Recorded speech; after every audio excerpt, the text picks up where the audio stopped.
வணக்கம் நேயர்களே.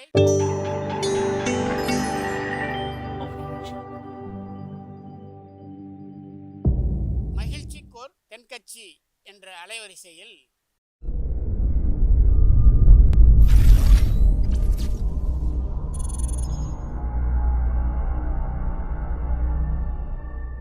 சிரிப்போம், சிந்திப்போம், செயல்படுவோம் என்ற தொடர் நிகழ்ச்சி தினமும் காலை 8 மணிக்கு யூடியூப் அலைவரிசையில் ஒளிபரப்பாகும் என்பதை மகிழ்ச்சியோடு தெரிவித்துக் கொள்கிறோம். மனிதர்களில் இல்லற வாழ்வு நடத்துகிறவங்க உண்டு, துறவற வாழ்வு நடத்துகிறவங்க உண்டு. இந்த 2 பேரில் யார் சிறந்தவங்க, இல்லறமா துறவரமா? இந்த சந்தேகம் ஒரு ராஜாவுக்கு வந்தது. ஒரு நாள் ஒரு துறவி அரண்மனைக்கு வந்தார். அவர்கிட்ட இந்த கேள்வியை கேட்டார். துறவி சொன்ன பதில் என்ன தெரியுமா? அவங்கவுங்க இடத்துல அவங்கவுங்க சிறப்பாக இருக்கலாம் அப்படின்னார். இந்த பதில் புரியலையேன்னார் ராஜா. என் கூட வா, புரிய வைக்கிறேன் அப்படின்னார் துறவி. ராஜாவை அழைச்சிக்கிட்டு இன்னொரு தேசத்துக்கு போனார். அங்கே அரண்மனையில் ஒரு சுயம்வரம் நடந்துக்கிட்டு இருக்குது. அரச குமாரர்கள் பல பேர் அங்கே வந்து நிற்கிறாங்க. வேடிக்கை பார்க்குற கூட்டம் வேறு. இவங்க 2 பேரும் கூட்டத்தோடு கூட்டமாக போய் நிற்கிறாங்க. இவங்க பக்கத்தில் ஒரு இளம் சன்னியாசி நின்றுக்கிட்டு இருக்கிறார். பார்க்குறதுக்கு ரொம்ப அழகாக இருக்கிறார். அரசகுமாரி கையில் மாலையோடு வர்றாங்க. அரசகுமாரர்கள் யாரையும் பிடிக்கல. நேராக வந்து இந்த இளம் சன்னியாசி கழுத்தில் மாலையை போட்டுட்டு போயிடுறாங்க.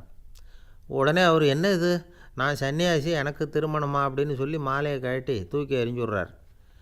அப்படிலாம் சொல்லாதீங்க, என் பொண்ணோட அழகை பாருங்க, இப்போவே பாதி ராஜ்யம் உங்களுக்கு தர்றேன், எனக்கு பிறகு முழு ராஜ்யமும் உங்களுக்கு தான் அப்படிங்கிறார் அந்த நாட்டு மன்னர். அதெல்லாம் ஒன்றும் வேணாம், என்னை விடுங்க அப்படின்னு சொல்லி அந்த இளம் சன்னியாசி அங்கேருந்து ஓட ஆரம்பிச்சிட்டார். அரசகுமாரியும் பின்னாடி வர, அவர் பின்னாடியே நம்ம ராஜாவும் துறவியும் இவங்க வேடிக்கை பார்த்துக்கிட்டு இருந்தாங்கள்ல, இவங்களும் துரத்திக்கிட்டு போகிறாங்க. இளம் சன்னியாசி எங்கேயோ ஓடி போய் மறைஞ்சிட்டார். அரசகுமாரி ஒன்றும் புரியாமல் ஒரு மரத்தடியில் நின்றுக்கிட்டு அழுதுகிட்டு இருக்குது. இருட்டி போச்சு. ராஜாவும் துறவியும் பார்க்குறாங்க. அம்மா கவலைப்படாத, நாளைக்கு காலையில் பொழுது விடியட்டும், உன்னுடைய அரண்மனையில் கொண்டாந்து விட்டுடுறோம் அப்படின்னாங்க. மரத்தடியில் இவங்க 3 பேரும் வந்து ஒதுங்கி இருக்கிறத அந்த மரத்தில் இருந்த 2 புறாக்களும் அதோட 3 குஞ்சுகளும் பார்க்குது. வந்தவங்களுக்கு சாப்பாடு கொடுக்க வேணாமா அப்படின்னு சொல்லி அந்த ஆண் புறா பறந்து போய் எங்கேருந்தோ அந்த சுள்ளிகள், நெருப்பு இதெல்லாம் கொண்டுகிட்டு வந்து மரத்தடியில் போட்டுது. 5 புறாக்களும் அவங்க முன்னாடி வந்து நின்று, எங்களை நீங்கள் சாப்பிடுங்க, உங்கள் பசியை போக்கிக்குங்க அப்படின்னு தான். இப்போ அந்த துறவி ராஜா கிட்ட சொல்கிறார், தன்னுடைய உயிரை கொடுத்தாவது அடுத்தவங்களுக்கு உதவி செய்கிற இல்லறத்தான் சிறந்தவன் அப்படிங்கிறதுக்கு இந்த புறாக்கள் உதாரணம். துறவின்னா எதையும் உதறி தள்ளுவான் அப்படிங்கிறதுக்கு அந்த இளம் சன்னியாசி உதாரணம். அதனால் அவங்கவுங்க இடத்துல அவங்கவுங்க சிறப்பாக இருக்கலாம்னு சொன்னேன் அப்படின்னாராம். சுவாமி விவேகானந்தர் இந்த கதையை சொல்லியிருக்கிறார். அதனால் இல்லறமா துறவரமாங்கிறது முக்கியம் இல்லை. இல்லறத்தில் இருந்துக்கிட்டு துறவரத்தை நினைக்கக்கூடாது. துறவரத்தில் இருந்துக்கிட்டு இல்லற தர்மத்தை கடைப்பிடிக்க போகிறேன் அப்படின்னு சொல்லிகிட்டு இருக்கக்கூடாது.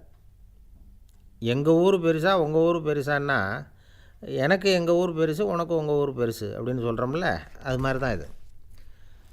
சில சுயம்வரங்களில் சன்னியாசி ஓடினது மாதிரி இளவரசர்களே ஓடுறது உண்டு. ஒரு ராஜா தன்னுடைய பொண்ணுக்கு சுயம்வரம் நடத்தினாராம். பல நாட்டு அரசகுமாரர்கள் வந்து சேர்ந்துட்டாங்க. சுயம்வரம் நடக்கிற நாள். அரண்மனைக்கு உள்ளே இருந்து அரசகுமாரர்கள்லாம் அலறி அடிச்சுக்கிட்டு வெளியில் ஓடி வந்துக்கிட்டு இருக்கிறாங்க. ஒரு பெரியவர் இதை பார்த்துட்டு அமைச்சரை கூப்பிட்டு கேட்டாராம், ஏங்க, அந்நிய தேசத்து இளவரசர்கள்லாம் நம்ம இளவரசியை கல்யாணம் பண்ணிக்கணுங்கிற ஆர்வத்தில் தானே வந்தாங்க, ஏன் இப்படி ஓடுறாங்க, நம்ம இளவரசியை அவங்க பார்க்கலையா அப்படின்னாராம். பார்த்ததுக்கு அப்புறம்தான் இப்படி ஓடுறாங்க அப்படின்னாராம் அமைச்சர். ஐயா தென்கட்சி கோ சுவாமிநாதன் அவர்களின் மகிழ்ச்சிக்கோர் தென்கட்சி தொடர் நிகழ்ச்சியினை கேட்டு பயன்பெறுங்கள். நிகழ்ச்சியினை பிடித்திருந்தால் உங்களுக்கு கமெண்ட் பாக்ஸில் உங்கள் கமெண்ட்டுகளை பதிவு செய்யுங்கள், ஷேர் செய்யுங்கள், லைக் செய்யுங்கள், கண்டிப்பாக சப்ஸ்கிரைப் செய்யுங்கள். நன்றி, வணக்கம்.